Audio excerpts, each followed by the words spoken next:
it's a privilege to share the dais with two esteemed longtime Amazon execs now making waves in the education and human capital space. That we're going to spend the next 25 minutes kind of talking about your experience, how you came to the space, and so on and so forth. So to my far left, thank you. To my far left is Ian Freed, co-founder and CEO of Bamboo Learning, which recently emerged from stealth mode with a goal to become the global leader in voice-powered learning. Ian spent the past 12 years at Amazon in a number of roles, including serving as technology advisor to Jeff Bezos, leading the Kindle business, including business strategy, product development, and marketing from 2006 to 2010. And then he also, for the past 5 years, led the Echo Alexa business and software engineering teams from inception through first product release in 2015. Next to Ian is Vikas Gupta, who is the co-founder and CEO of Wonder Workshop, maker of the award-winning Dash, Q, and Dot robots used by children all over the world at home and in school to imagine and invent the future. Before Wonder Workshop, Vikas was a pioneer in virtual currency, leading the payments and web services groups at Amazon before founding Jambool, that was acquired by Google for $70 million in 2010, and then leading their head of consumer payments until 2012 when he founded Wonder Workshop. So with that said, you've both spent time at Amazon, Vikas working on mobile payments, Ian heading up the businesses responsible for Kindle and Echo and really kind of bringing Amazon into the home. So before we get into the products themselves, I'd love to start by just asking each of you to give your founding story, how you got here, what caused you to start Wonder Workshop and Bamboo, and just maybe give the audience a little bit more background. We started Wonder Workshop back in 2012.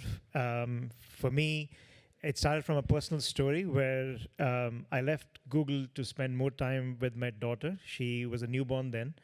And as I spent time with her, we were traveling the world, and I saw this world. This is 2012, so if you think back, this is before Alexa had launched, and we were living in the world which is called post-PC world, which is iPads are going to be the dominant device being used by everyone. iPad sales were climbing like never before. So question in my mind was, if my daughter's going to grow up with an iPad in her hand, is this device going to make her dumber, or is this device going to make her smarter? For me, having a computer, the transformative part of that was being able to program it. And I didn't see that as a possibility with an iPad in the hands of children. So how do we change that is what I spent a lot on thinking about, and eventually, based on the research we saw, determined that the best way to teach or engage kids at a young age is with tangible products, physical products. And also there was research which showed that kids can actually learn those concepts at a young age in first grade, in kindergarten, that age. And that eventually led to Wonder Workshop because it saw this gap where no one's built the right product for kids. And if we do, we can actually help these kids be the inventors of the 21st century. Bamboo's founding was kind of an interesting story. As Michael said, I was the founding executive for Amazon Echo and Alexa. And when we first started working on that initiative, we always thought of Echo and Alexa as being a platform, much like mobile devices would be, like iOS or Android, or even Windows on PCs before that. And I always felt like the interactivity of Alexa was something that was really important for the development of that platform. And what I saw both in my time at Amazon and in my time after is that a lot of the third-party applications, which are called skills, Alexa skills, they just weren't that interactive. You'd ask Alexa for something like the bus schedule, and it would tell you, and that was the end. And so I felt like it would be really interesting to build applications for Alexa that were much more interactive. I also knew from the very beginning that some of the most passionate users of Alexa were kids really in that kind of K through 5 age range. They'd ask Alexa for a joke 17 times a day. They'd ask for the same 12 songs or maybe only 4 songs and drive their parents crazy. So we thought, well, what if we could use Alexa to teach? And the other part of the story that was kind of fun for me, I haven't written code in about 25 years. I thought it would be fun to start again. So our first application I actually wrote, I'm a little embarrassed when I show it to our head of engineering now, but for me it was just a fun project. And my co-founder, Irina Fine, who's here right over there, she's been an expert in elementary and secondary education her whole life. We've been friends for many years. So the two of us got together and founded Bamboo. And so, Ian, along those lines, and having getting to know each of you over the years, and as you just mentioned, the idea of kind of using hardware to teach or robots to teach, you don't fit the mold, right? You're a robotics company, you're a toy company. People have used the terms tangible play, blended learning.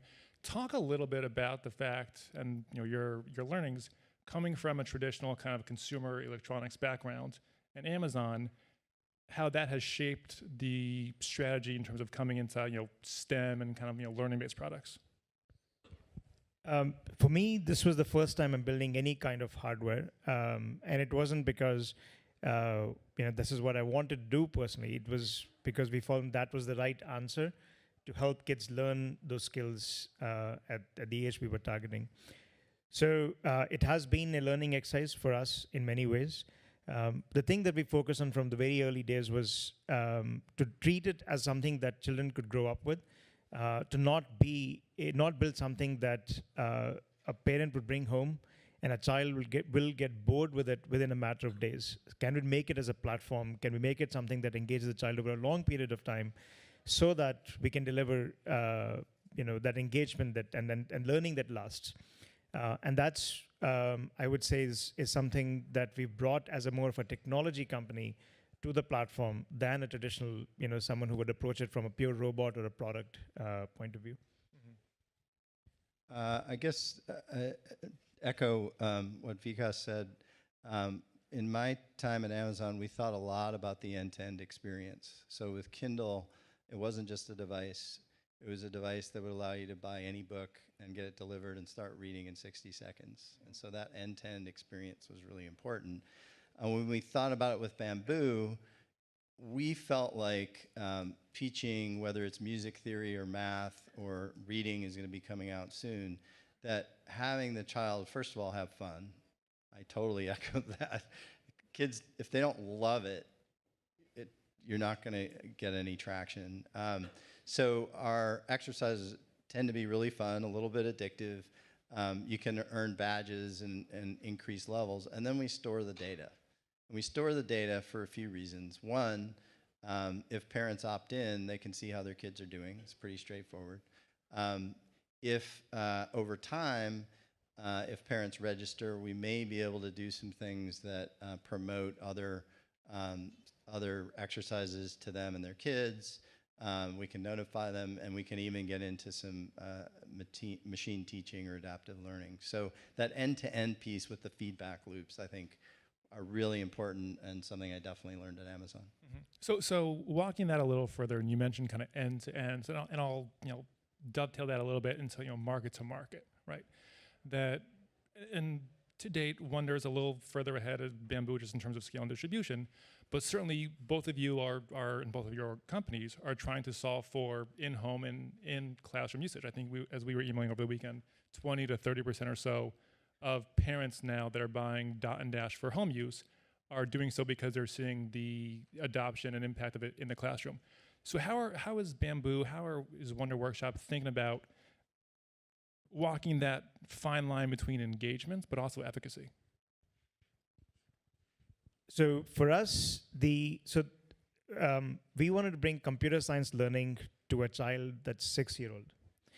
Now, today it may be something that a lot of people talk about, but back 6 years ago, this was an alien concept, which is a 6-year-old. Even today, to some extent, imagining my 6-year-old is going to learn to code feels like a stretch. So for us, engagement was far more critical than efficacy in some ways, because we know that if we can get a child to engage with this kind of a platform, with this kind of a skill, and we can see the output in terms of what they're doing, we will get the kind of efficacy over time. So for us, engagement has been far more superior and far more important area of focus. And efficacy is now something that, as it's being adopted more and more in schools, we are now used in more than 20,000 elementary schools in the country, which, 5 years ago, I would never have been able to, even think about getting to that kind of presence in schools. And now we're seeing increasing focus on efficacy as well.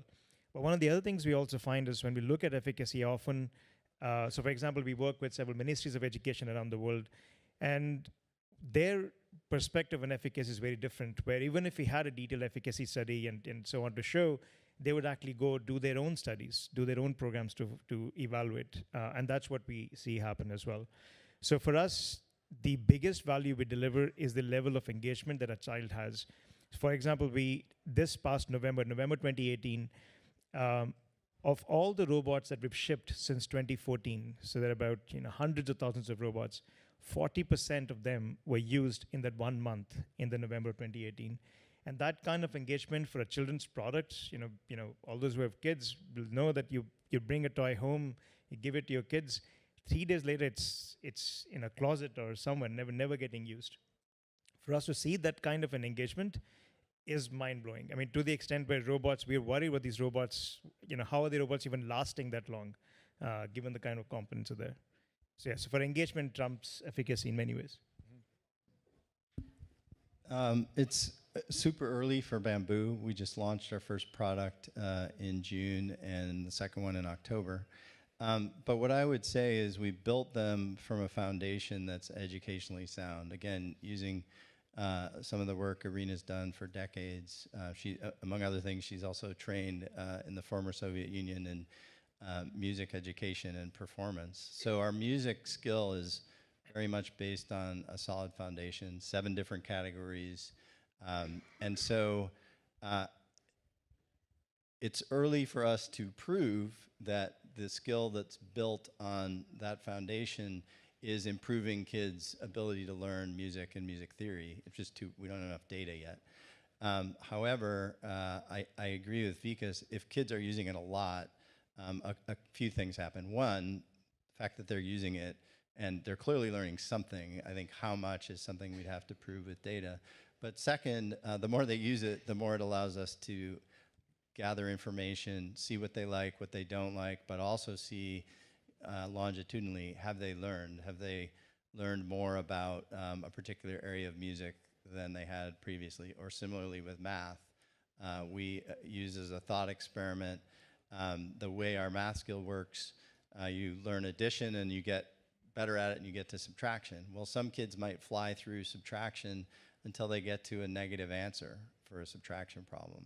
And some kids will be fine with that and others won't. So how do we present that in a way to the kids who are struggling using some of our data to tweak the order of our questions to offer them better questions for getting over that hurdle? And I think that just comes with more usage, more data, and also feedback loops into our product. So again, it's early, but that's how we'd approach it. It is early. So and this is for Ian. But weigh in if you have thoughts. I'd love to hear them.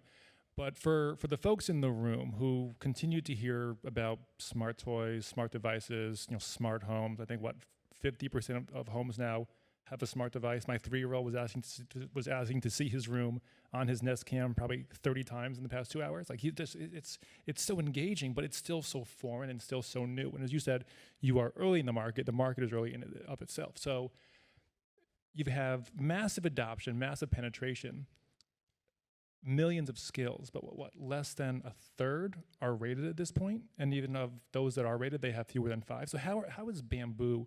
How should folks in the audience, whether it's on the enterprise side or entrepreneurs, how should they think about the opportunity in voice? How is Bamboo thinking about voice? What needs to happen for this to be a viable market?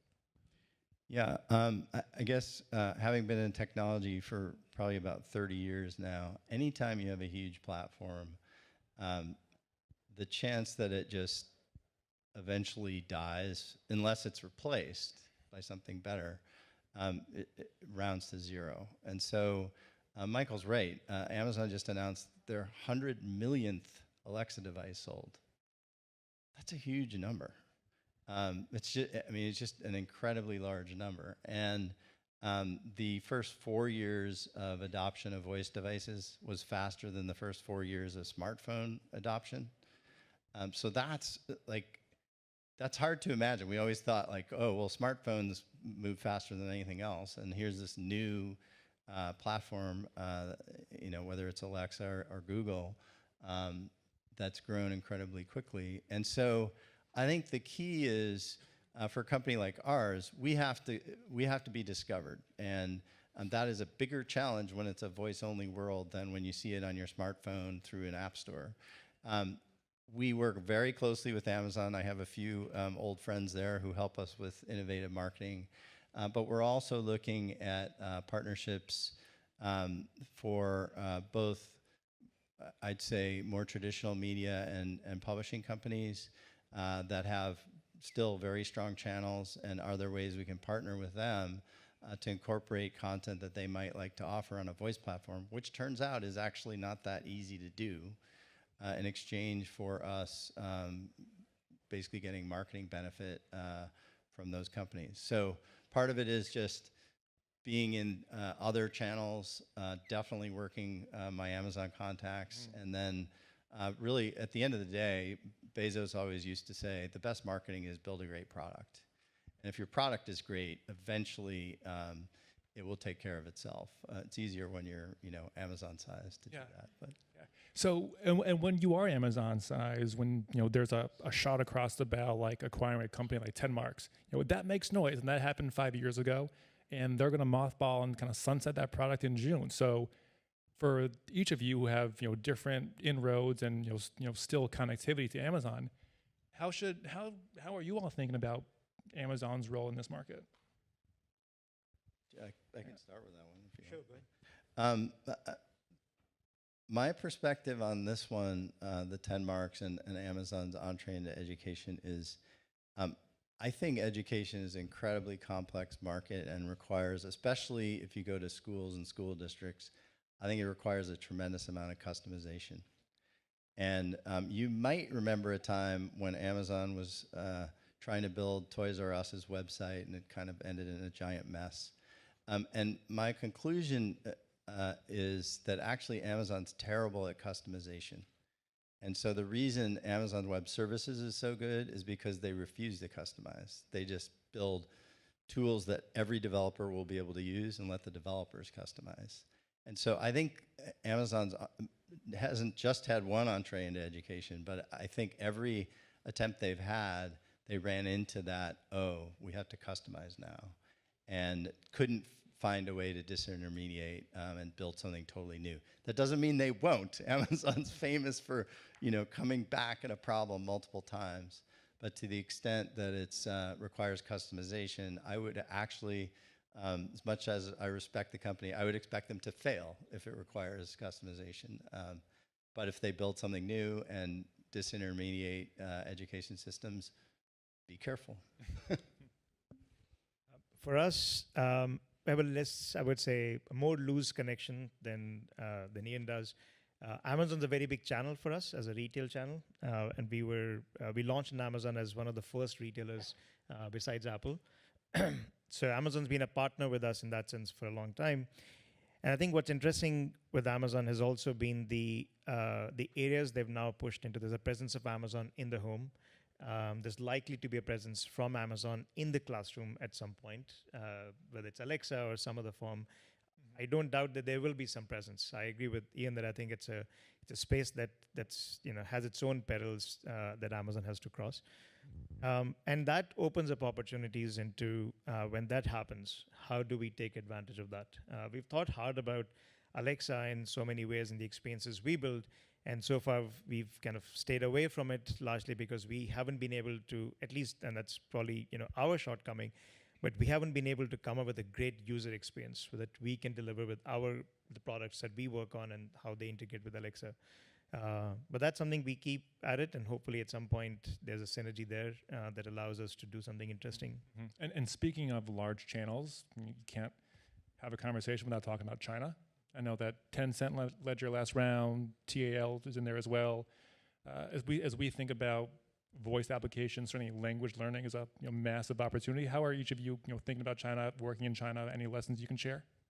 Um, the short answer, which is an obvious in China, is very complex. So for us, the business in China has been focusing a lot more on after schools. That's where we've seen growth, that's where we've seen adoption. So we work with thousands of after schools in China, and the challenge with that is it's such a complex and large country that we've taken kind of and I think other people have shared that what they do as well is it's a more city-based strategy rather than China strategy. And then you need to rely a lot on local partners and work closely with them in each region or each city. So that's the take we've done. And as we've now seen kind of the evolution and the competition in the market, we're looking at next phase of evolution where possibly looking at the China business being a lot more independent from the US business. And how can we set it up in some way so it can grow on its own two legs, if you will. So that's, I would say, what we're exploring now. Mm-hmm. Cool.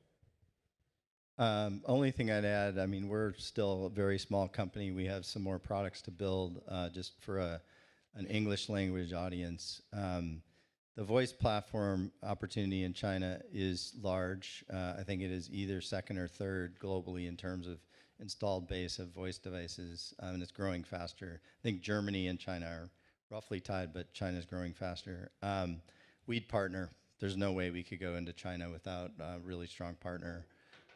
And we have some ideas about how we might do it, but it's too early for us right now. Mm-hmm. And this is something, and as we think about markets evolving, products evolving, something that we didn't touch upon earlier, but you heard Katie Ray talk about it, you heard Deborah and Stefan and Brian talk about it also, is the natural and pressing need for soft skills, right?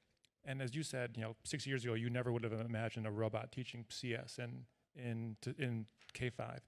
Is there a role and is there a place for social and emotional learning in Dot and Dash, in Bamboo? Kind of how are you thinking about that? Is there an application for kind of soft skills? For us, it's actually the biggest set of skills that people talk about, teachers, kids, everyone, are more on the soft skills. So, for example, we host a Wonder League robotics competition once a year. It's the 4th year doing it. This year, we have 35,000 children competing from 69 different countries. Every single state, there are teams participating from. And when the coaches share back with us what the children learned the most or what children talk about it, it's never about we learned to program the robots. It's never that. It's always about we learn to work together as a team. That's a number one thing because they have to work together as 3 people in a team. I remember stories where someone said, never give up is one of the fundamental things they do because they'll fail at it again and again.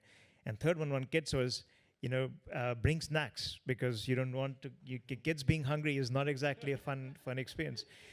So those are the kind of things they learn, as they're doing these activities and working together as a team. And the fun thing about a robot is you bring a robot out and you've all of a sudden created a way for 2 kids to work together. They're not siloed and sitting in front of a screen. And that's a fundamental shift in how you would approach this kind of a learning. The other stories where someone shared recently about teachers using it with deaf kids. And when children have that kind of a disability, they have a tough time expressing themselves. But because they can record their voices on the robot and robot can speak for them, these kids have suddenly found expression. And they're so much more successful with these kind of platform than they have. So I think these are things we found sometimes by serendipity, but technology in so many ways gives that avenues that we may not have seen otherwise. What I'd say is when we've watched children in groups using Bamboo with Alexa, it's been a really interesting kind of social experiment. Often, I would say normally kids are great at sharing. I happen to have a couple grandnieces who would purposely get each other's questions wrong so that the other one would get more points than the first one. So that's a different social experiment that we haven't fully wrapped our arms around yet. Yeah.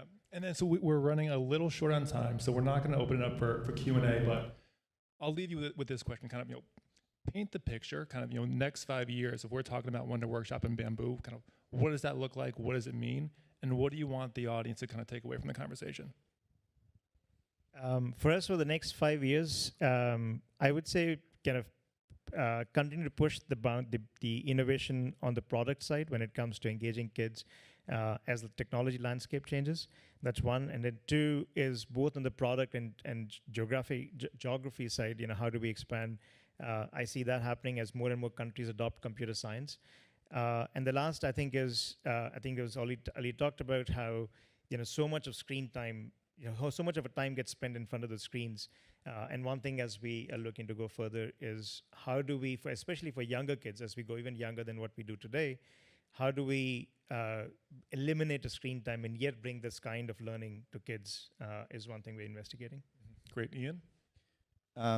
Over the next 5 years, we see Bamboo skills expanding both in terms of range of types of subjects and also age ranges.